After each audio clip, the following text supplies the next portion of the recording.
You've probably had this before. Like a good neighbor, State Farm is there. State Farm is Good neighbor, State Farm is there. But have you ever wondered where those words came from? They sound warm, comforting, trustworthy, but behind that famous slogan is a story few have ever heard. A story that begins on a dusty road a century ago with one man, one car, and one big problem with the way insurance worked in America. Today we unravel the untold history of State Farm, a company that began as a small act of rebellion and grew into a force that changed the insurance world forever. This is the story of a man who defied an empire. So, it's the early 1900s, cars are new luxury, roads unpredictable, and accidents are deadly. Insurance companies claim to offer protection, but there's a catch. Everyone pays the same. It doesn't matter whether you're a farmer who drives 5 miles a week or a city cab driver weaving through chaotic streets all day, you all pay the same. For rural families, every dollar counts. Insurance feels more like a punishment than a safeguard. Many go without it, risking everything on every trip to town. And then comes a man who refuses to accept the rules of his game. George Jacob Michel wasn't a tycoon. He wasn't a lawyer. He wasn't even a businessman in the traditional sense. He was a farmer, a man of the soil, a husband, a father. He knew long days under the sun and sleepless nights worrying about crops, bills, and fairness. But George also knew what injustice felt like.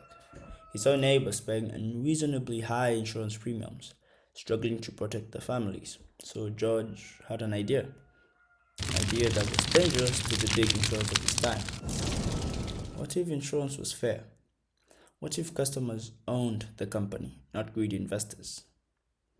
In 1922, with nothing more than a dream and grit, George Michel founded State Farm Mutual Automobile Insurance Company.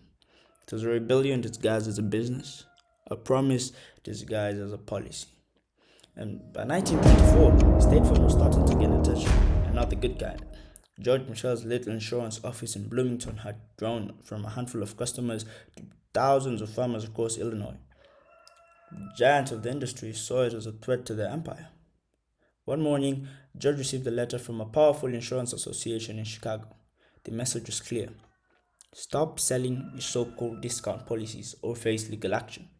They accused State Farm of destabilizing the market, of reckless pricing, and even hinted at shutting him down completely.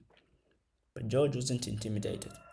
He gathered his small team, held up the letter, and said, if fairness is reckless, then let them come for us. And the retaliation was swift. Big insurers dropped their rates overnight in every county where State Farm operated, desperate to lure customers back. Some agents even spread rumors that State Farm was going bankrupt, warning people they'd be left without coverage if they stayed. Yet, instead of fleeing, farmers doubled down. They told their friends, their neighbors, their church groups, this man is fighting for us. By the end of that year, State Farm's policies had tripled.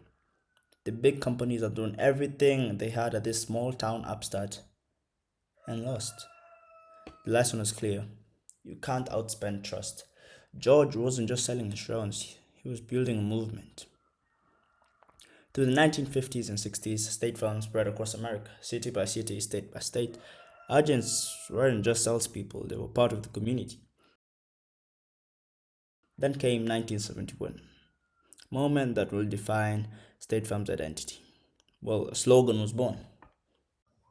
a good neighbor. State Farm. Like a good neighbor, State Farm is there. It wasn't just marketing, it was a vow. A vow that in your darkest moments, after a crash, a storm, or a fire, you wouldn't face a disaster alone. This human touch, combined with fair pricing, catapulted State Farm to the top. By the 1980s, it had become the largest auto insurer in the United States. But its success wasn't built on profits, it was built on trust. The kind that only comes when you treat customers not as numbers, but as neighbors. 100 years later, the world is unrecognizable. Cars are electric, apps control our insurance policies, AI predicts risk before accident happens. Yet State Farm's DNA isn't change. It's a mutual company, owned by the people it serves. 19,000 agents, 87 million policies, millions of families protected, all because one farmer stood up and said, "This isn't fair. Let's do better." George Michel didn't just build an insurance company, he built a legacy of fairness, neighborliness, and hope. A legacy that still defines State Farm today. And every time you hear that familiar jingle, remember, it's not just an ad, it's a century old promise from one man who refused to be silenced.